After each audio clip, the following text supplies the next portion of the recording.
So speaking of coming into the SEC, obviously there was another team joining at the same time.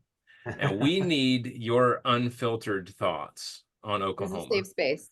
Well, Yeah, this is a safe space. The this is a internet is safe not. space. I was Not about to sure say, about yeah, the other you'll places. probably get a couple people in the comments when we post this clip on TikTok. So be prepared. So the key word there, Wes, was unfiltered, correct? Unfiltered. Yes, sir. Okay. Well, first of all, Don't cuss too much. My mom listens to this show. no, I don't use much profanity, but I will say screw OU. Secondly, what I'll say honestly is that Texas is lucky and blessed to find themselves entering into the SEC at this particular time. Okay, because if they'd have done this 3 years ago, they would have been a mess. If they would have done this, even 2 years ago, they may have stumbled in. But really what Steve Sarkisian has done is set Texas up to be an SEC contender. Now, that's just to say they're set up. That doesn't mean they will. But as far as OU goes, I really think OU is a year behind. I think that, in my opinion, we all said that too. I really think that OU has really got 1 year to how do I say this nicely? Their schedule is brutal. Yeah, okay? it is tough. Texas got gifted a favorable schedule. Any level-headed Texas fan knows that. We're lucky to have a favorable schedule. We get Georgia at home. Yes, we go to A&M. Yes, we go to Arkansas. But we don't play the LSU. We don't play the Alabama. We don't play Florida at Gainesville. So we get a favorable. Want to play Florida right now? This is the year to play Florida. Yeah, it's a good year. We're lucky enough to catch Florida at this time, right? So, so I think as far as OU goes, I've maintained that, and this is as objective as I can be. I think their ceiling is 9. I think their basement is 7. I think, and I really think they may be 8 and 4, based on their schedule. I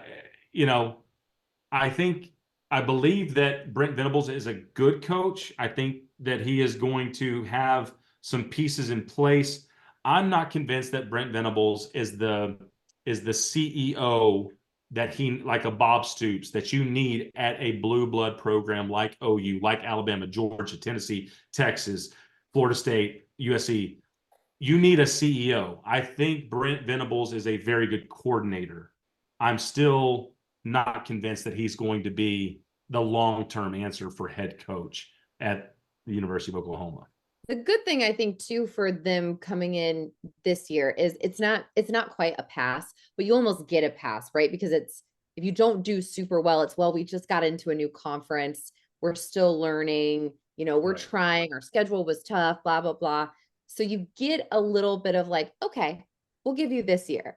I think next season, that's when it really starts to come. That's when those boosters start losing all patience. Not to say that they have patience right now, but yeah, Jesse, I think that's a great point. I will say a lot of this rises and falls on Jackson Arnold.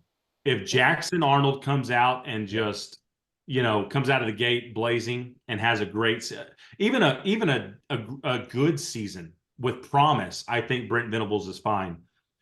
But based on the fact that Oklahoma moved on from Dylan Gabriel, placed their hedge and bets on Jackson Arnold, and said, hey, here's where we're going with. This is the future. If Jackson Arnold comes out and is a bust or struggles his way through the season, that seat for Brent Venables is going to be on fire when it comes to next season.